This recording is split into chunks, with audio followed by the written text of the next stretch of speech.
The Little Falls Area Chamber of Commerce is pleased to sponsor this pre-legislative session for 2022. With us today is Senator Paul Gazelka and Representative Ron Carisha. The events of the pandemic are still lingering with us for another legislative session, but this time the state has record surplus cash and it's a bonding year, so it will be different. From the business community side, we are asking for funds to be used to pay back the unemployment fund, as other states have done, and not put that double-digit payroll tax increase on employers and employees. And any relief that the businesses can get for property, gas, and energy taxes would be greatly appreciated. We're going to start today with opening statements from the senator and the representative, and then we'll open it up to the floor. So we're going to, all right. And it's forward or back. Very good. Well, good morning, everyone. Hope everyone's well. Coming into this session, we've got a number of things that'll be on the ticket.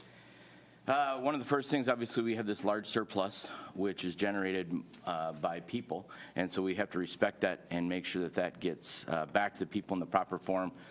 I'm not supporting individual checks. I'm supporting tax cuts, tax breaks, things like Social Security, car tab fees, property tax fees, things where people have contributed to the economy. I believe that's how it should come back. There's a number of organizations, whether it's housing and hunger and child protection, that we've been trying to solve for many, many years, long-term care as well. Those we should take care of. We shouldn't be looking at new things that are coming, but let's solve the problems we have in front of us. So those are a couple of things that I'll be working on, as well as bonding projects. We have a number of projects. The Swanville infrastructure project. We have some airport issues. They're trying to continue to bring commerce out there. And then I have a water tower or Flensburg sewer systems that are failing. And so things like that we need to look for, as well as just roads and bridges. The other thing that I'll talk about that I've seen more and more of, and I continue to stand against, is these continued mandates that we see that the governor and the government itself is trying to impose. I personally have authored a number of legislative policy changes that would prevent us from putting mandates on schools. Education is one of my primary areas. I see the superintendent back there, and by the way, you're weathered well for the storm. So nice job, Mr. Jones. But really trying to put this decision-making back into the school districts. We have good communication between our superintendents and our school boards and the parents, and that's where it should be. And that's what I support. Right now, we continue to see social studies standards, other standards being pushed all the way down through the government, and that's not our place. That's not what our job is as government. And so the right to an education, the right to your faith, and the Second Amendment right, those are things that I have seen more and more pushes against, and I continue to stand against. And of course, pro-life. I'm a 100% pro-life voter. I'm not changing on those. So that's what I would say my priorities going into the session will be. And I'll turn it over to Senator Gazelka. First of all, you have a great representative, and the things he talked about are where I'm at as well. Let me just start by saying this is my final year as your senator, the 12th year. It's just been it's been a real honor to serve Morrison County and Camp Ripley and Little Falls and the whole region. As you all know, I'm running for governor, but I'm finishing up this last year in the Senate. We'll finish by May. But I just want to let you know how much of a privilege it has been to serve here. So I'm focused on some key areas that I think that need to get done. And maybe we'll talk more about it, but the huge surplus that we have, we need multi-billion-dollar tax relief. So when Governor Tim Walz says he wants Walz checks, first of all, the arrogance of that is amazing to me. Not even Jesse Ventura called them Jesse checks. And so, but getting it back to the people, the first one that I want to do is get rid of Social Security income tax, the tax that we put on that. I had the privilege of getting rid of the military pension tax about 6 years ago. But now let's get rid of that one. We have a lot of seniors that they're leaving Minnesota, and not because of the cold weather. And so we'll look at other tax provisions, but that's the one I feel like we must get done. And then the biggest issue statewide, and it's a little here, and it's spreading out, but it is law and order. I mean, crime is sky high. Minneapolis, highest murder rates ever. St. Paul, highest murder rates ever. Carjackings, 2 a day. And it's out of control, and it's because I'm very political here, but Democrat leadership not appreciating the police and disparaging them and trying to take away their tools. And so, just one example, Minneapolis had 800 police officers. They wanted 400 more. They're down to 300. They can barely do a 911 call. Well, now it's spreading out, into St. Louis Park and Edina and Woodbury, and so it's if we don't get a handle on it, it's going to ruin the whole state. And so some of the things that I'm doing is minimum sentencing. Right now, if you carjack a car, you don't go to jail. It's like you should go to jail. If you have a second offense as a felon with a gun, you don't go to jail. I have 2 different bills. You're going to jail. There's a minimum sentence. The judge can't just let you go because the criminal knows that there's no consequence right now. The third one I'm going to do related to that is signing bonuses for police officers and a bonus for retention to keep police officers. We need more people coming into that profession. It is a noble profession, but right now, because there's been so much pressure against them, police are leaving left and right. So those will be some of my priorities. The unemployment fund, I'll just address that right now. We asked all these small businesses there was benefits to pay people when they weren't working because of COVID. Well, that fund built up a $1 billion debt, and we tried to get it done last year, but the governor did not want to do that. I think maybe he thought the federal government would pay. Well, they're not going to pay. So we should get rid of that debt. Otherwise, it drives up the cost. Deb, you probably know, but it's 14 to 17% increase for these small businesses. So there you go. Okay, great. Thank you. And today we're going to be dealing with issues that impact state government. So if you have an issue with the county or the school district or the city, we can help you connect with those individuals that you would need to talk to, and international as well. But we are looking at state issues today. So at this time, we will invite anyone who has concerns to come up to the microphone, and remember to please state your name, and we'll go from there. Good morning. I'll start it off then. My name is Danny L. Noss. I'm a resident of Randall. And I want to thank both the senator and the representative for everything you've done for this area that you've represented in the past. You've done such a great job, and I assume you're going to keep doing that great job in the future as long as you're in the Senate or in the House. My question today mainly falls on the House side, because I was informed the other day that Representative Steve Sandell from District 56B was going to or has submitted another Democratic bill to take away our Second Amendment rights. It's HF 2705. And a lot of the bill, he's talking about registering all AR-15s. Well, every gun I have is registered already, even if it is an AR-15. And he's talking about magazines, the standard Democratic issue about too many magazines, too many of the guns. But I'm hoping, I know in the past we've had both your support when it's got to the Senate on trying to stop these bills, and I'm hoping in the future, especially with this bill, which sounds to be worse than any bill that's ever been submitted to this point. But again, I want to thank you both for taking the time to come today. I know you were at Rice Creek again the other day, so you support this area a lot, and it's always appreciated. Thank you. Yeah, thank you. I appreciate your work as well as mayor of Randall. Doesn't matter the size of the community, the job is still big, so I appreciate all that. As far as Second Amendment, Representative Sandell introduced this in 2021. It'll probably get hearings. It's not going to go anywhere. It won't. I mean, it can pass the House floor. There's no way it's going to get through the Senate. And my support on that, I'll just tell you the same thing my wife tells me every day is who I am is who I am, and I'm not going to change. And she reminds me I'm not changing anyway. So don't expect me to change on my Second Amendment support. That's just who I am. So you're going to see lots of these bills. It's an election year. He's a South suburb representative who's trying to play to his base, so he's going to put these bills out. And they'll try to make a hoopla, but there's no way there will be a Republican in the House that'll support it. If it gets through, it'll be on a party line vote. The harder thing I will say, and this is why elections matter, and if you're really a Second Amendment supporter, watching the Democrat side is going to be interesting. We just saw another retirement of Representative Paul Marquardt, who, as a friend, he's also a Second Amendment supporter of pro-life. We're losing our moderate Democrats more and more to retirement. So those are the things that I worry about, because if we did have an all-Democrat government, this bill would probably move through quicker than it's going to. But it won't make it through the Republicans in the House. It'll probably get a party line vote, and it certainly isn't going to be introduced in the Senate. Okay, well, thank you both again for your dedication Absolutely. to your constituents. Oh, and I should add, you mentioned Rice Creek.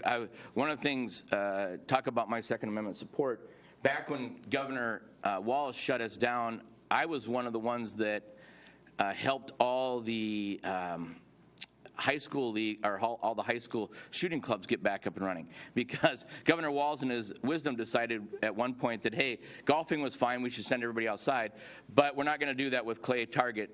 So we made sure Rice Creek, Hunts Point, those were all opened up just like golf courses, because it's ridiculous. You just can't, that kind of infringement is just wrong. So you mentioned the clay target league. We had a gentleman come to the Lions Club and the VFW for support for that club, and both of those organizations readily supported it, because some of the stories he told about these young kids getting used, their first time in trap shooting, and their enjoyment and their enthrillment of actually hitting a clay. He said there was a couple girls that didn't hit a clay the first 4 times, and the 5th time they hit almost every one, and they were so elated that. So thank you. You're welcome. Thank you. Just brief comments. In the Senate, I'm not the leader anymore. I can't remember if I told you I stepped down in September, but I know new leadership will be the same. We will protect the Second Amendment. We may advance stand your ground, kind of the opposite direction. There's definitely more of a desire in Minneapolis and St. Paul for people to be able to defend themselves. So I think some of the attitudes are changing towards the Second Amendment, because if there's not enough police, we need more citizens. And I'll give you one story. There was a carjacking going on in a Lunds Byerly parking lot in Edina. And this had been the second one in like 2 days. Same group. They target a wealthy car. They wait for an elderly person to come out, and they beat the tar out of them. Well, this time around, a Good Samaritan blocked them. They were going to steal the car. They blocked them with a car, and they banged into 4 cars trying to get out. Another Good Samaritan came with his permit to carry, pulled it out, pointed at them, and they ran. And so it feels like the Wild West, but, people have to be able to defend themselves. And so we're going to move the other direction on that. Okay. Yeah, and I've been told that the reason Japan did not invade our physical soil in World War II is because they knew every home had a weapon. Mm-hmm. So that pertains to that, too. Thank you. Next question. Yeah, I'm Tom Wilczek from Little Falls area. And yesterday I happened to find a synopsis of the governor's budget proposal. And in it I found at least 10 places, and there's probably more, I couldn't count them all, where he's wanting to weasel money for legalized cannabis. Have you guys seen that? He's got it in education, he's got it in commerce, he's got it in DNR, and every place he's got it. I go, is this even necessary? Why is he even doing this? Yeah, so thanks, Tom. So first of all, the governor's budget it's a dog and pony show. It's that part of the year where he can release it with no ramifications. This is his wish list, because everything has to get a hearing in one of the 2 bodies. Now, we do know that the cannabis issue is going to continue to be a big issue. There's supporters in the House, and even among the libertarians, they've been making the arguments for legalizing cannabis. It's not where I stand. I just am adamantly opposed to that. I think when you look at the effects that you have in kids and all the way down in education, there's so many bad things you can do there. I mean, my Lord, our schools are dealing with vapes. Why would we legalize gummy bears so that third graders can hand them out? So the governor is just playing to a base of people with that, and it's horrible. It's bad. We have enough things that we should fix, whether it's crime, education, special ed funding, housing. That to go to places like you said, like legalizing cannabis, it's just ridiculous. It's a ridiculous move by the governor. And we'll stop it in the Senate. I do think I'll bet they pass it in the House. I really think they'll do it. We'll vote on it. Yeah. What I would say is we support, I think both Ron and I support medical uses for marijuana. I personally support lowering sentencing. I do not support ever legalizing it. I think when you call something good that is not good, it just gives more people an incentive to go out and use it. And I talk to people at Hazelton, I talk to people at Teen Challenge. They absolutely say that's a major entry-level drug for more problems. And so, but we'll see. I mean, there's a lot of people around the country that want to do it. There's pressure to do it, but we're not going to let it happen. Did you see what the total dollars is that he was trying to allocate to this, though? You guys, okay. I couldn't add it all up myself. It's a lot. Yeah. Great, thank you. Let me hit that for a second, too. So with all this surplus, the governor wants to spend a lot of it, and that's just the wrong direction. I mean, we had a big increase in our overall budget this last 2 years. We don't, and it's a 2-year budget, so we don't need to spend more money, which is what he wants to do. It needs to go back to the taxpayer. Whether some of Ron's ideas, I think, are great ideas, but find a way to get it back to the people that have paid it. And just one of the interesting things, here's your litmus test on that. Senator Gazelka is right. We've already funded the government for 2 years. Not another penny has to go out the door. No services will be cut. Had we had a negative surplus, do you think the governor would have come back with cuts? No way. So, I mean, he's just playing to his base. Yeah, hello, my name's Greg Smith, and I guess I'll have to take a slightly different tack since we're not allowed to talk about local here. But first of all, I do want to thank you for many of your stands, particularly you, Senator. You blocked a lot of bad legislation coming out of the House, and I give you full credit for that. And you want me to stay with the state level, I will do that. So I will quickly mention things like Governor Walz, his connection with Sourcewell, the groups that are killing our communities, that have taken over our schools, with the Minnesota Equity Alliance. That's all state. That's state level. I'm staying at the state level, basically.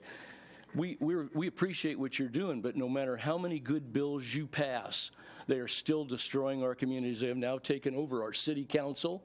Our county commissioners are working on our townships, and our schools are complete. The programs in those schools through Sourcewell and the Minnesota Equity Alliance. Remember that name, because that's national now. Everybody in the whole country, thanks to Fox News, knows who those guys are. And they're directly connected to Sourcewell and Avid. And so these guys are we need your help badly. Whatever you're doing up there, it's wonderful, but we're still losing ground very quickly. Ask any parents what's going on in the schools here now. Ask them. So really, that's all I got to say. I'm begging you guys, please, to stand up publicly. Send your staffs to talk to us, and I promise we'll be courteous. Thank you very much. Yeah, I've never seen parental involvement like I see right now across the whole state. I think probably the whole country, and we do want parents involved and informed and building good relationships within their local schools. And so the more of that we have, I think the better off we are. I do resist, for example, the governor wants to change our history standards in a way that I do not support. Not having to talk about George Washington or World War I or World War II or the Holocaust. And so I've resisted that. That was delayed. It will not be implemented till after the next election. As governor, I will stop that. I want our history to look, not be afraid to look at our flaws and what we learned from them, but also that we talk about the many triumphs of being an American. And so when our kids graduate, they should know that they're citizens of the greatest country in the world. And right now, I don't think they do. But I really think it begins with parents working with their local schools and making sure that their local schools are great. At the state level, we'll try to stop some of the things we think are not doing that. And one thing that you guys could help us with, too, is these grants. If you could please tell your constituencies in the local areas, stop taking these grants. Even our Republicans are bought off with these grants. And the price we're going to have to pay down the road, these are almost all tied to federal regulations, like the Silver Bay Airport that just had to close. Go look it up. Because they took a federal grant and nobody told them what was in it. It was federal regulations, started by Obama and now done by Biden. They just add stuff into the federal regulations. Half of it's not even legal. And down the road, your communities are going to have to pay millions of dollars for these things, and they're going to follow Wall's design in Minnesota. So I don't know how many Walls supporters we got here, but that's where we're heading. Thank you very much. So, Mr. Smith, just a couple of things. I appreciate that. I believe in transparency, and as you know, you and I even worked on one of your bills. You had a bill idea to bring transparency. Sir. You refused to talk to us. We tried to talk to you about it, and you yelled at us and chased us away. No, I actually introduced your bill. Yes, you did. And when we tried to discuss it with you, you yelled at us and chased us away at the convention 2 years ago. We tried nicely, me, the Japs, other people. You weren't using our language. You weren't using the information that we were putting in there. You were simply using it to grandstand and pretend to be a conservative. Sir, you were the most liberal Republican I've ever met in my entire life. Okay, so thank you. Now that you've taken the gloves off, I'll do the same. And let me respond. I introduced your legislation. It was a good... Okay, you can keep arguing with me, but facts are stubborn. They're true. Explain it. I introduced your legislation. I introduced a bill that any entity that takes a grant of larger than $50,000 should have a public meeting to explain what that grant is. I think that's a good, transparent bill. That came from your idea. That came from the Japs. When your group accused me of being Saul Alinsky, yes, you get one of two Jesuses with me. I either turn the cheek or I turn the tables over. Did I do that? Yes, you did. Accuse you You of yelled anything? at me. No, now, sir, I did not. No, okay, sir, I did if not. I can finish my statements, Yes, sir. that would be great. Go ahead. Because what we're about to do here is why I walked away from you last time. You said you want to listen. You said you want to have a conversation, but you're not. I introduced your bill. No, look it up. I know. It's in the House. Not our You bill. already agreed that I introduced the bill. Did I introduce the bill? A bill, not our bill, sir. That came from your idea. Yes or no? Okay, so I introduced a bill that you guys approached me on. I got zero support when I tried to get it through the House. You guys never called. You never worked the bill. You've never written any letters to the editor talking about how I tried to help you in this issue. Bill. Have you any letters supporting that bill? We opposed it. You gave me the idea. I your bill, yes, sir. This is a conversation that perhaps needs to be held and let at me a finish different it, Deb, time. because this is honest. Because if you're going to go around and be dishonest, these guys are not bought and paid for. The really? superintendent and the school districts are not. These are residents. Cities. He's Greg, on the League of Cities. Greg, let me finish. These are your fellow constituents who are doing their job. No, it's a hard job. Run for office, do what they're doing. I've sat with these folks just like I sat with you. The difference is they're not out to just destroy and be negative like you are. They're trying to build a community. They're trying to help the kids, and they are trying to get kids in a very tough environment back to building a generation. That's the side I'm on. I offered you that side. You walked away from it. Not, sir. Look it up. The bill is out there. You made up your own wording that had nothing to do with what we were doing. We tried to nicely. I tried to approach you at the convention. I said, sir, I'd like to speak to you. It's exactly the tone I took. Sir, I'd like to speak to you about this bill and why it's not working for us. I don't want to talk to you, Greg. Get out of here. That's not what I said. Right there in the convention, you did the same thing. Greg, you're going to get the turn the other cheek, Jesus. Jesus fought. Did you guys ever read the New Testament? He spoke out strongly. Remember? That's why he got in trouble. That's why they hung him, because he went after the people in leadership. In the interest of time today and other people in the room. He was mad at them. Go back and read your New Testament, sir. Jesus spoke out strongly. Thank you, Greg. Next person at the podium.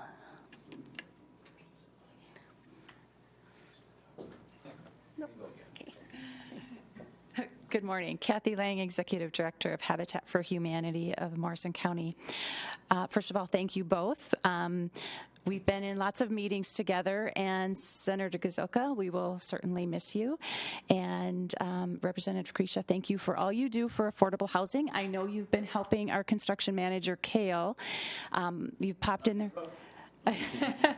So thank you both. And I know, Senator, too, you have helped Lakes Area Habitat for Humanity. I work closely with Kevin Pelkey there, being a new director there. So just want to keep in mind affordable housing.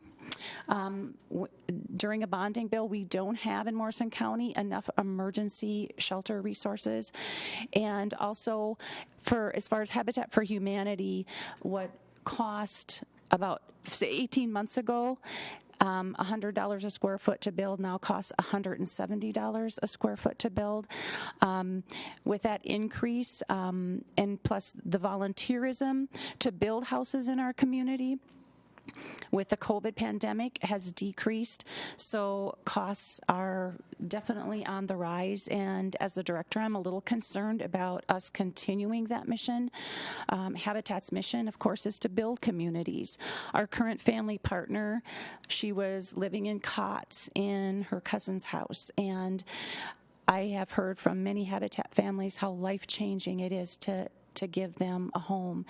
And I'll just end with quoting from one of your colleagues at the federal level, Bill Osberg, who is our vice president of Habitat for Humanity, and he's wearing painting clothes because that's the process we're in right now for House 22 or House 21. We will build House 22 in 22. So that being said, we will continue to support as much as we can those families by giving them financial education, changing their lives. And when we met with Senator or Congressman Stauber in Duluth, he said, you at Habitat provide the American dream, and without a home, people cannot be successful in life. So again, thank you for supporting this year any affordable housing bills that are out there.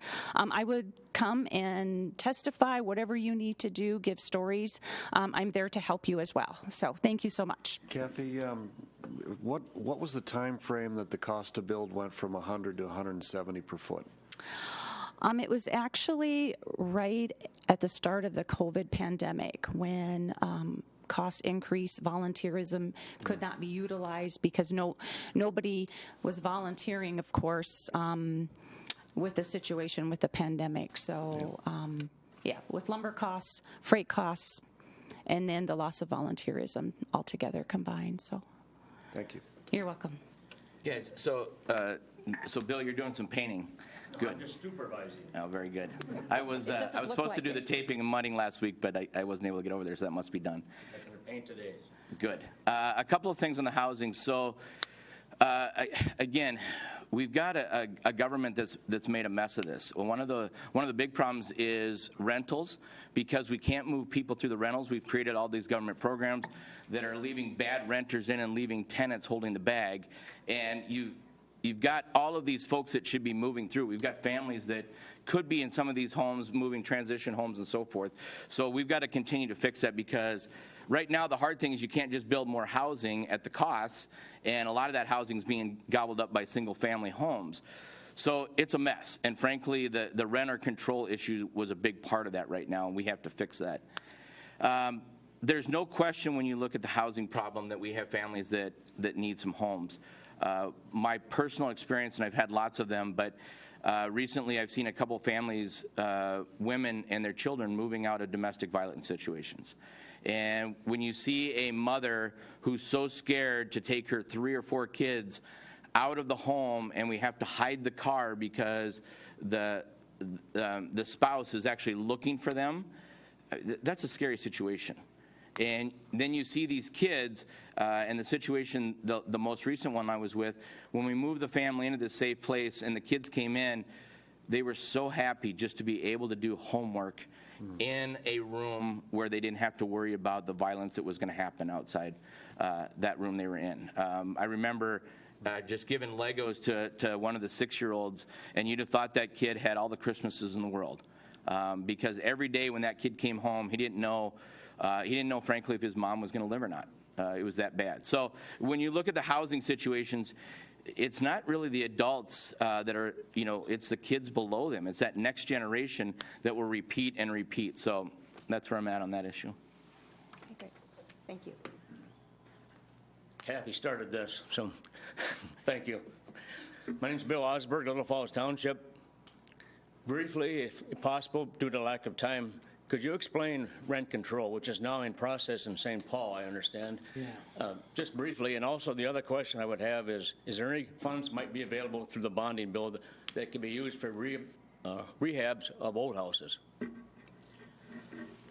Yeah, so a couple things on that. So when you do bonding, you have to enter in with some type of entity, a public entity. So we have to find that. If we can find public entities that'll help support it, we can move them out to some of these nonprofits and do that.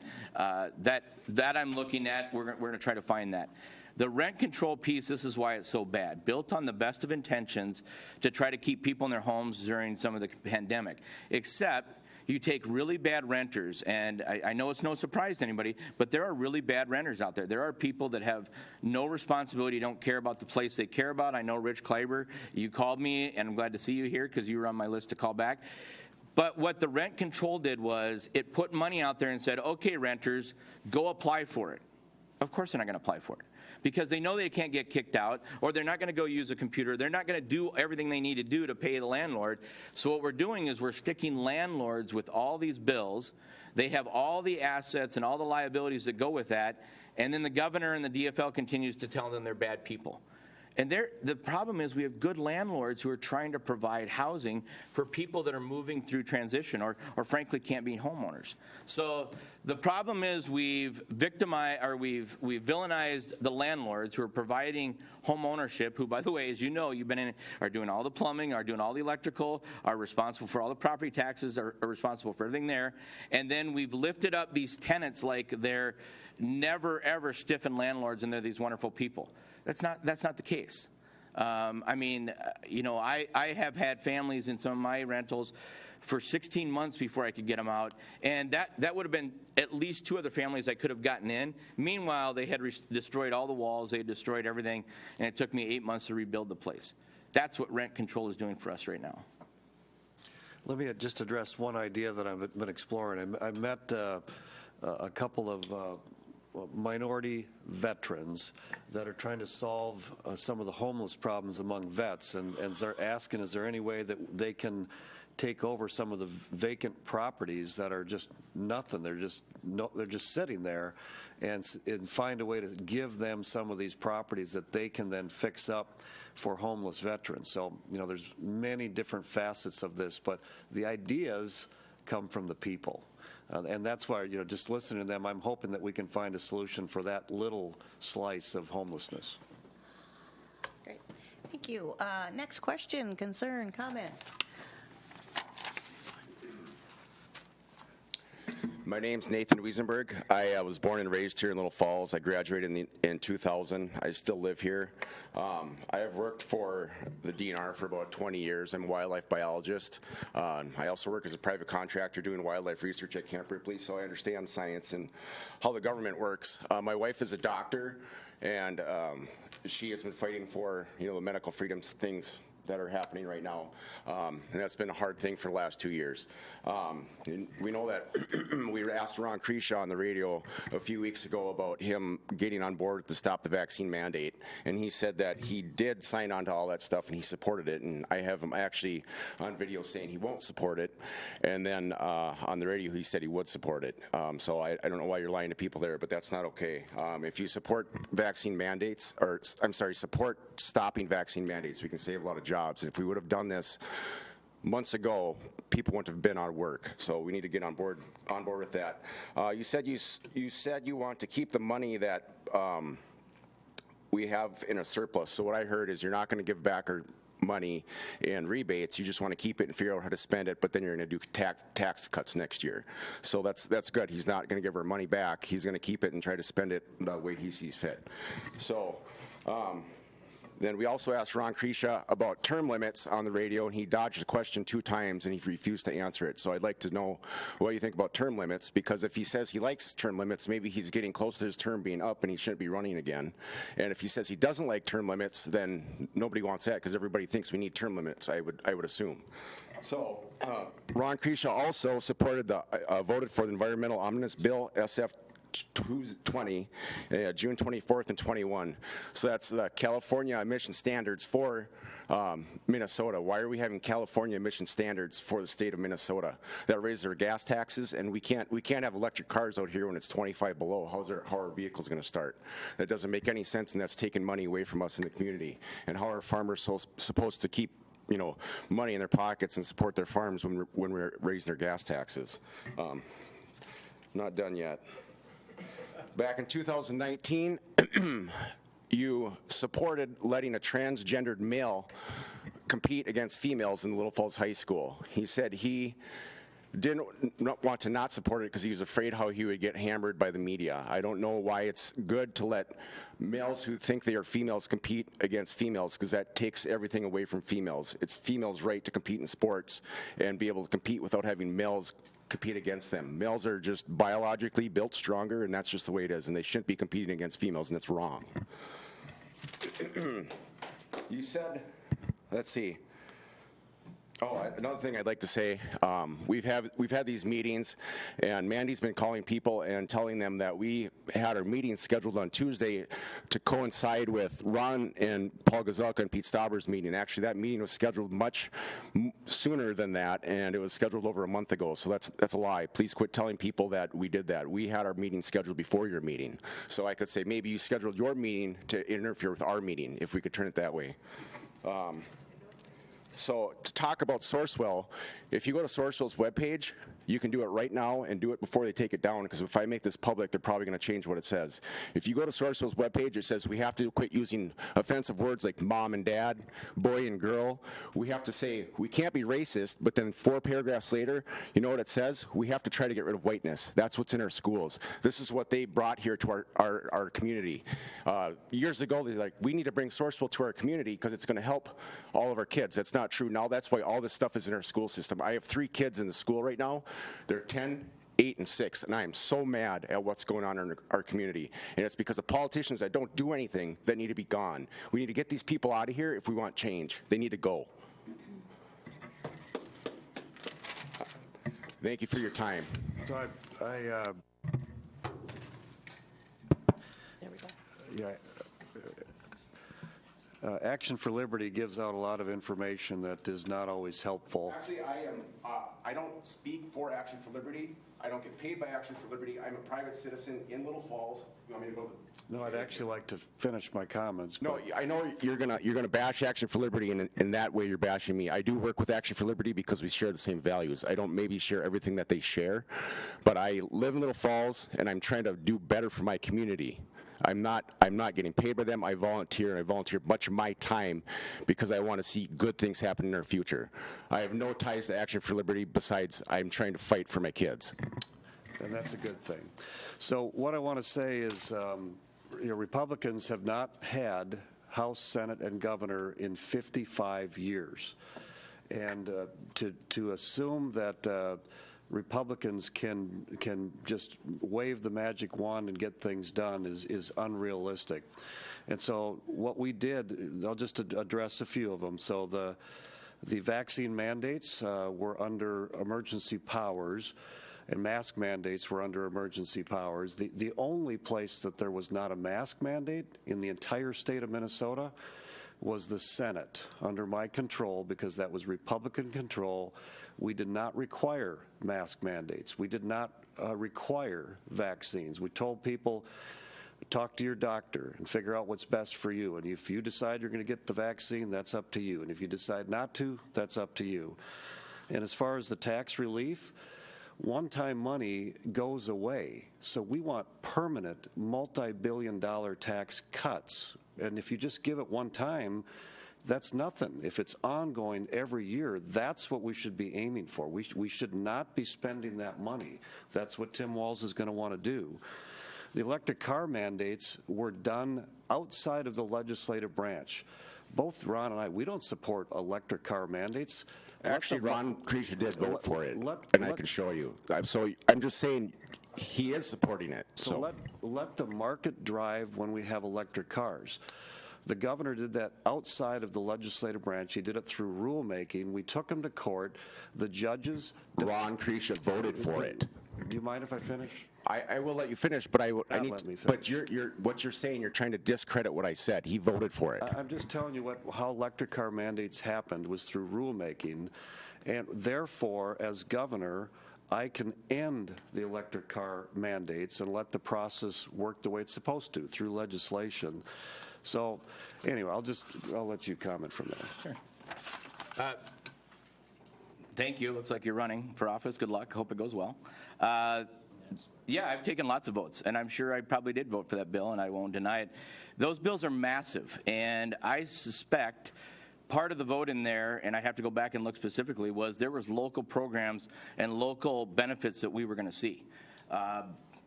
In the House, there's 134 members. I can't get everything I want. And there are going to be Democrats the other side that are going to get policy conversations and policy changes. And no matter who's in these seats, you end up voting for massive bills. And because you have to, it's part of the process. And if I'm going to help out with rent control, or if I'm going to help out with housing, or if I'm going to help out with our schools, I have to make compromises and I have to get bills and policies into other things that are going to pass. It's the way it works. Doesn't mean my values have changed as a human being. It means that I'm doing good governance to make sure that many of the situations that we have here are good. It's the way it works. I won't shy away from a single vote I've taken. I've been here, I've been in front of you, I've been transparent for 10 years, and you have a choice. If you don't believe I've been honest and you don't believe that I've been who I am, in November you're going to have an opportunity to vote for me and to bring me in or out. That's totally up to you. I just keep the seat warm, and maybe you're the guy that'll have it next. You know, Ron said he votes for huge omnibus bills, which is what we need to stop doing. That's why we get this crap in there. We need to have one vote, not these big pork bills. So if we want to get things that happen in our community, let's have one bill and not say this is the way it works. That's not the way it has to work. We can stand up and fight back and not say, well, it's the way it works, let's keep doing it. We need things to change, and doing it the way it's happening right now isn't working. Next person to the podium, please. By the way, Deb, in case anybody wants, just go to the Secretary of State website. It costs $25, and you can register to be a candidate. You have to do that by June. Okay. All right. Thank you. Next question, Phil.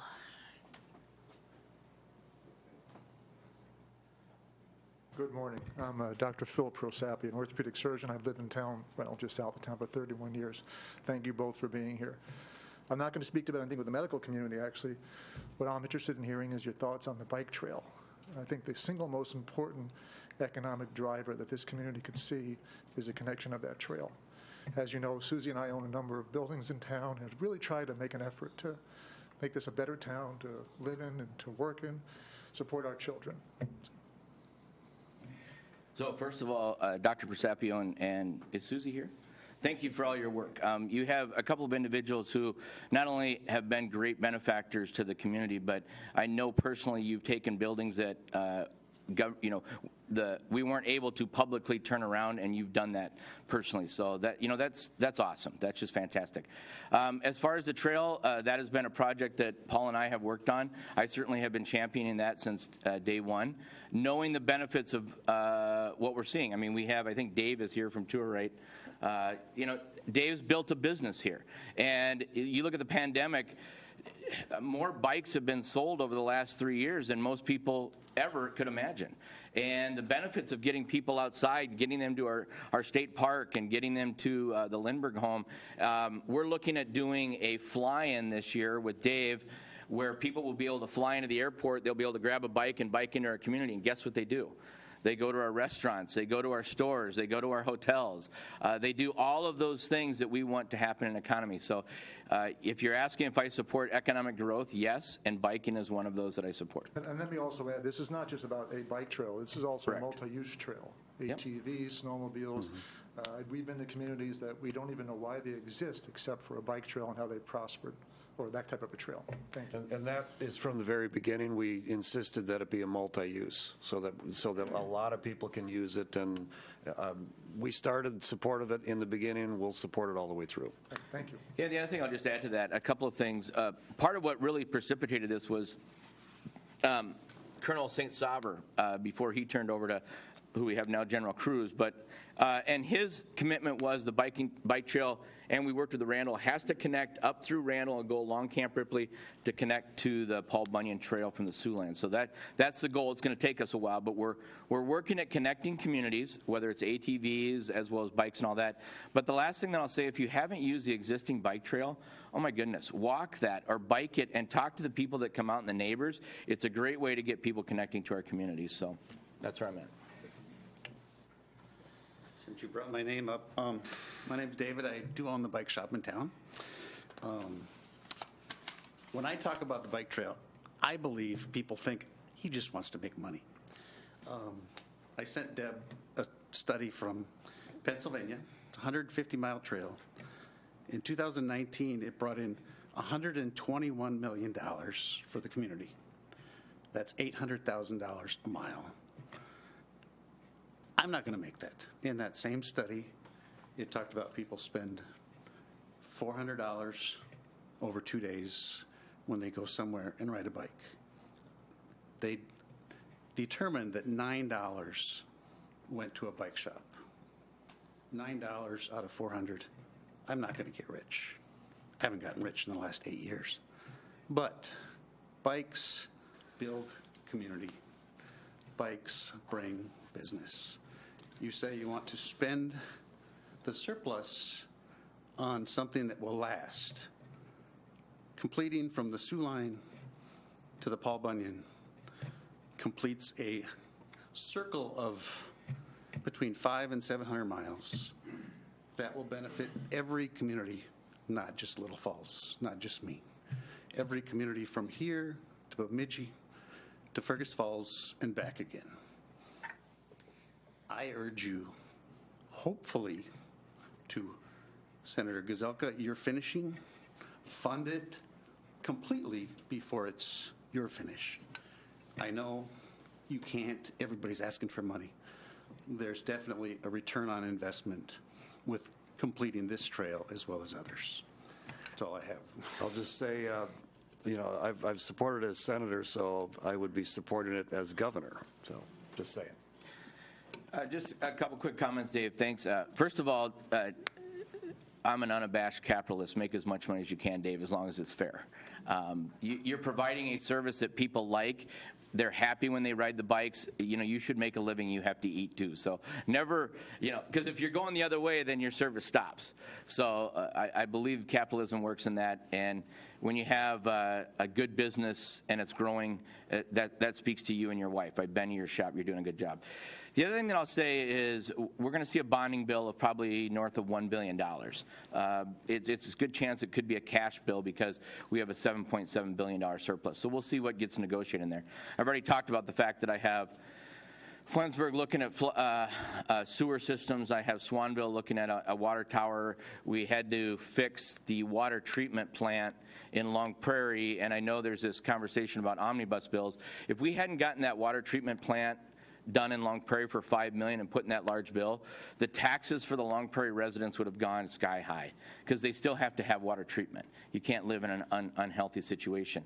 And unfortunately, when you look at many of these communities, they're elderly people who are on fixed income. So if you're going to ask me not to vote for an omnibus bill or to put senior citizens out of their homes because of money, guess what you're going to get 100% of the time from me.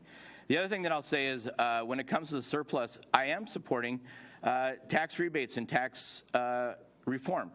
I think what we should do is a moratorium on vehicle taxes for 2 years. We have enough money. Everybody that's buying vehicles, and those are some of the biggest contributors, a great way, just think of how much money you could have in your pocket, and if you have vehicles, is if you didn't have to do tabs for 2 years, and we could afford that. Those are the types of things to get money back into the people's pockets who are contributing to the community and not getting checks to people who've already had checks after check after check who aren't going back to work. That's what I'm trying to prevent. Danny L. Noss, Randall, Minnesota. I want to reiterate what Dave said and what the doctor said, because Dave is the secretary of Camp Ripley Veteran State Trail, and I'm the treasurer of Camp Ripley Veteran State Trail. And what those bring to the communities, Randall's a small town. So I think their last census we dropped 43 people. But Randall City Council is putting away money every month, not much, what we can afford, every month to be able to support the process that it takes when that trail gets to Randall.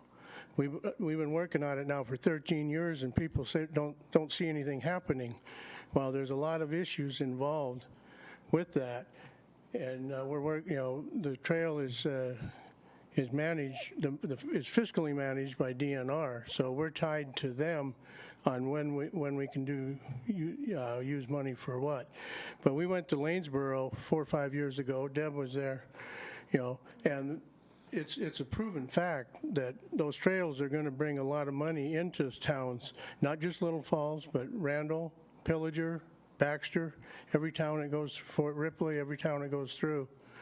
So I want to thank you for your support in that, and I know that we'll continue to get your support in the future. I'll just mention one thing about infrastructure in general. So I think what the federal government did with spending $5 trillion that we did not have, and their debt being about the same as the GDP, I think is irresponsible.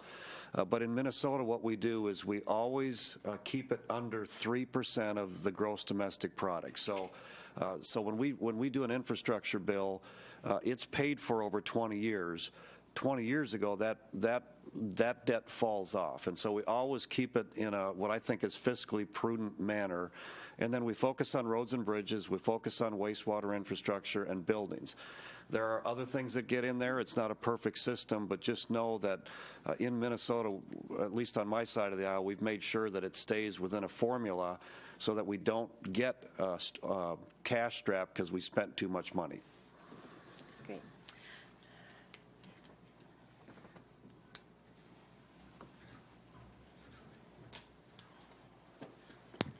Brian Bernander, St. Otto's Care Center. Thank you both for your service over the years. 10 years ago, since I've been coming to these, I've appreciated the dialogue and understanding where you guys sit and understanding that you need to listen and you have tough decisions to make and the compromises that you do make, and we appreciate that effort. We all have our own opinions. Your ability to listen is what helps get some change done. So it's not always what the end result is, but you allow us the opportunity to have those options to discuss it. So thank you very much. Thank you very much for the support from the tax relief standpoint for the PPP loans and the federal funding that at least the nursing homes were able to receive. A huge benefit there. Obviously, the state's been working on workforce support for nursing home and senior care, and that's in the works, and that's a great effort there. From the nursing home standpoint, as we've had conversations in the past, we can go to McDonald's and you can pay $15 an hour, and what those entities are able to do immediately is raise the cost of their goods. Nursing facilities are set off 21 months. And so we are sitting there 21 months holding the buck to maintain a staffing ratio that we are comfortable with. And so as legislation and conversations continue to occur in the next year, we're looking for support to quicken that time frame in which facilities are reimbursed on that level, so we can provide a living wage. We're not providing burgers. We're all accustomed now to go through drive-thrus and wait in the lines. We're not dealing with burgers. We're dealing with human beings and the special care that's required by the special people that work for us. So thank you very much both for your service and also for listening. Thank you. Yeah, Brian, before you go, just thank you and your staff. I've had the opportunity to be at your facilities a number of times.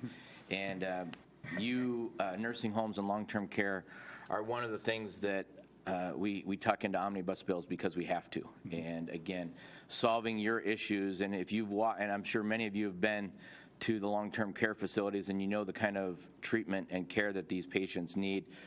We're all heading there, folks. It's not a matter of if, it's a matter of when. So we're all going to be in your facility someday, and I want to make sure that it's the best possible care that my family can receive and that they're giving. So just thank your staff. My goodness, what your staff has gone through over the last couple of years is unimaginable for many of us, so thank them.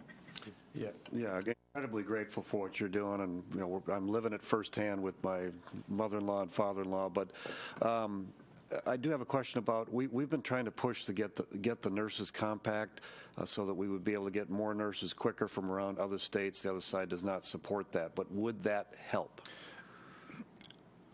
I don't think it's a big deal.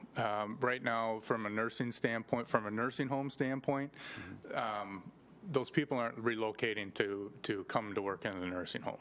You know, it would maybe support the hospitals where it's a bigger metro and a bigger draw that way, but not necessarily from the nursing home standpoint. Where we really need it, we need the frontline workers. We need the CNAs. We need progressive career advancement opportunities, starting certainly in the high schools, which we partner with the community high school here, and getting kids into the profession. And so they're not 21, 22 years old getting into it where they think they know it all, and, you know, understanding what true compassion is. And so having that a part of the curriculum in every high school would be an amazing step. But each high school has its own challenges with what that entails. But that would help with some of the healthcare shortage. Yeah, so Brian, you touched on something that I've been working actively on, and I'll continue, is getting our youth involved and understanding these career explorations is critical. You know, what we should be doing is encouraging our schools, not forcing social studies standards and other standards down on them. What we should be doing is helping our schools put programs like 3 of the ones I'm advocating right now is the nursing assistant program at the high school, because I know from experience you're not going to be a long-term nursing home person if you don't start young and understand it, work way in. It's just not a career you choose later in life. So we should be doing the nursing homes. The other 2 that I'm trying to bring into schools are transportation, whether it's aviation pilots or CDL commercial drivers. And the third one is law enforcement. And believe me, I've gotten blocked on why, which is ridiculous to me, why my colleagues on the other side did not want to allow schools to teach introduction to law enforcement is ridiculous. Again, these are careers that we can start to get our youth excited about, to understand the benefits of being into and work themselves into. So that's one of the programs that I'll be supporting again with the nursing homes, is let's try to get those youth see what a valuable experience it can be to actually work in the nursing homes. Thank you very much. Steve Jones, Superintendent, Little Falls Community Schools. We just had, I think, 11 kids get their CNA last week through the program that we run with them. And so it is a great program, and we've done it for about 5 years in Little Falls, and really honored to partner with St. Otto's. Representative Krisha, Senator Gazelka, there's 332 school districts in the state of Minnesota. What happens in those districts isn't necessarily what happens here in Little Falls, Minnesota. I realize, my school board realize, our administrative team and our staff realize where we live. And that's important to us. We know who our students are, we know who our clients are, we know who our families are. I can't defend what other school districts do, but echoing your words, Representative Krisha, facts are stubborn and transparency is what we try to do. The things that have been said about the public school today, I feel like I need to defend because they just aren't true. The Little Falls Community Schools has never entered any kind of equity audit, has never connected with Equity Alliance of Minnesota. Never, ever. Little Falls Community Schools has not done that. I can guarantee you that I had to look up what critical race theory was in July because I'd never heard of it before. I didn't know what it was. I can guarantee you that Little Falls Community Schools has not signed any document from the federal government in taking ESSER funds and American Recovery funds that I had to give them something back, that I had to do an equity report. That's just certainly not true. And if we could ever get to the point, I had to go on KLTF the other day, this week, because of the things that were said about the school district, and I had to defend the school district with facts. If we could ever get back to a world where we could actually sit across the table and discuss our concerns, instead of just point fingers and blaspheme each other, instead of actually trying to understand that just because someone does it, or I heard that someone does it, doesn't mean that it's actual truth. That's my problem. I've dedicated my life to having relationships with the communities that I've been involved with and working with people to do what's best for their children and their families. I'm getting pretty dang tired of it. Being pointed out as someone accused of things that I am not guilty of. I understand people may not appreciate my decisions. I hear that on most days that I call a 2-hour late start.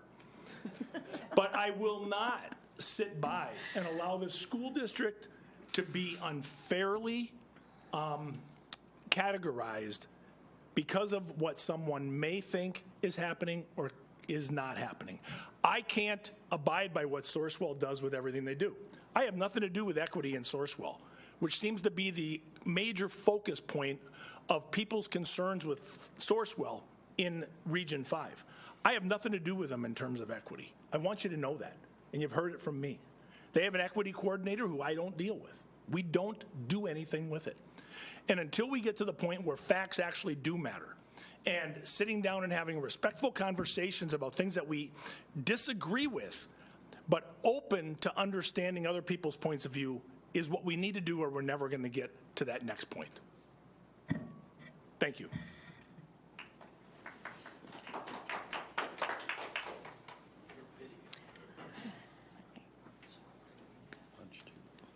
Good morning.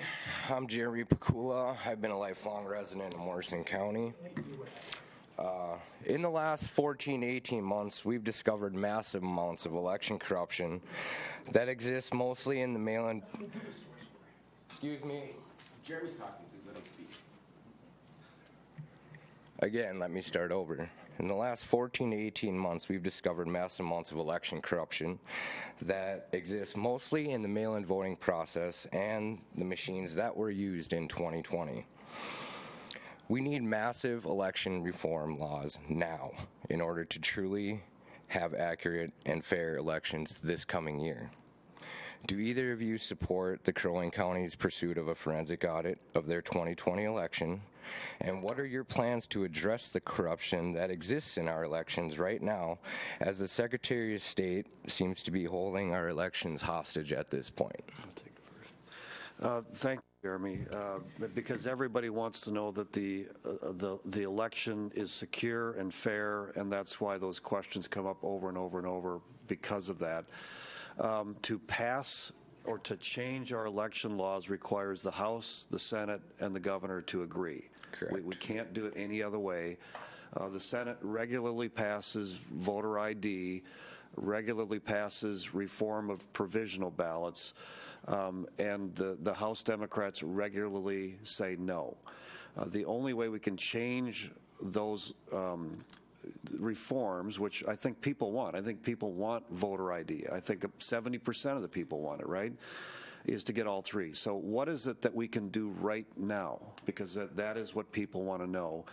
And I'll just tell you, we don't have enough election judges across the state.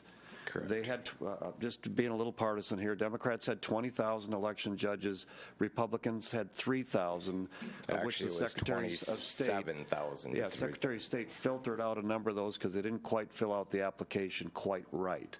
So I think it's important for both sides that both sides are represented in every precinct so that everyone believes that the elections are secure. So that's the one thing that I would say people need to do.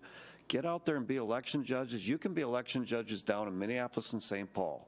And as far as the mail-in ballots, that is where I raise the most concerns, because you can't, if you mail out a ballot to everyone and then you put them up in election boxes, you can't really know who voted on those ballots. And so it's easy for people to go and then collect ballots and get a bunch of them, and then we don't know if they voted or not. And so voter ID is something I think is really important, but it's not something that is going to happen this election cycle.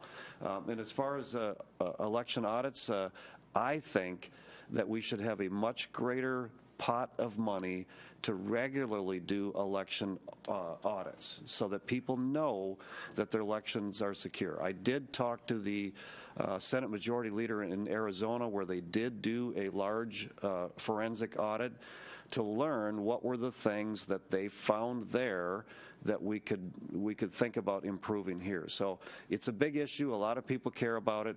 The number one thing that I think most people want is voter ID, and if somebody can't afford an ID, we'll give them an ID. We'll pay for the ID. So that's what I think we should do. Absolutely. I'm glad you mentioned, though, that election laws can only be written and passed by the legislature. In the summer of 2020, that's not what took place. The Secretary of State and Minnesota were sued by CITL and other activist groups in court in order for them to relax requirements on mail-in voting and other things. That was allowed to happen through the courts. And that, I see you shaking your head, that is exactly the problem. And we've been trying to prove this for over a year now. And that's where the problem lies. That's why this should be fixed right now. I can also prove that every machine that was used in this state in 2020 was not properly certified, and that's part of our argument as well. The Secretary of State just got filed another lawsuit against him in the Court of Appeals on absentee voting, and there's all sorts of fraudulency that needs to be fixed now. You're running for governor, sir. What happens if you become elected? You find out 4 months down the road that there was some fraudulency or corruption. Are you going to have the integrity to go back and investigate to really see what took place there? And start holding some of these officials that are King Simon, I'll call him that. He does not dictate and control the people's vote in the people's election. If we want access to what happened, we are well within our 22-month retaining period on all data regarding elections. We should have access to that, and that needs to be fixed now. Thanks for your response. Yeah. Last comment I'll make is the Secretary of State, I do not approve of what he did, but it did go to our courts, and our courts did back him up. I disagree with the position, but that is the system that we have in place. There's no other way. That breaks the Minnesota Constitution. Yeah, but the only way we can change our laws is, in my opinion, for Republicans to get House, Senate, and governor, and that is my aim. Yeah, so I just had a couple quick things. Mail-in ballots are a terrible idea for a lot of reasons. One of those is a lot of those mail-in ballots, you can send your ballot in 8 to 9 weeks, up to 10 weeks before the election. Candidates don't really have the opportunity to state their positions and to get out and talk to folks. And then if you have a situation where, and we've had some of these races, let's say you mail your ballot in early because you're going to go on a trip and a candidate has a health issue or drops out. Those are big issues. I've been to the Middle East a number of times over in Israel. In the parliamentary situation, you have to vote in person and you have to get the stamp on your finger. I think that works. When I was over in Israel, they were all planning their trips or canceling their trips based on the upcoming election because they knew they had to be in person because elections mattered that much. So that's where I am on those. As far as the Secretary of State, yeah, we have a number of bills, and we'll be working with our Republican colleagues and leads on that in the House to try to offer those bills. But remember, I have a Democrat majority. They're not going to hear those bills. And we can keep trying to offer amendments and trying to pass them, but I need 69 votes to pass anything, and when we only have 55 votes, it's tough to get there. So we'll keep pushing, we'll keep making those arguments, but I don't agree with what the Secretary of State is doing. I don't agree with the rulemaking process that Secretary of State Simon has done and going around the legislature, and we have to continue to fight those back. And the only way we do that is, frankly, the biggest way we win elections, folks, is numbers. We have to have more than they do, and that's how you win.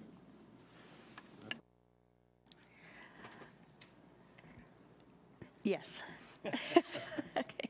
I didn't see anybody jumping up and down in their chairs for one last question. So we're going to wrap up today.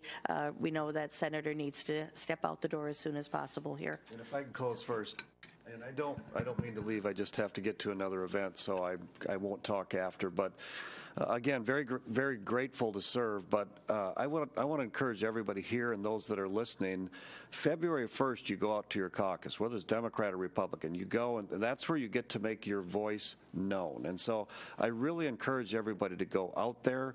That's the group that's going to endorse candidates for House and Senate. That's the group that gets to cast a straw poll vote for governor.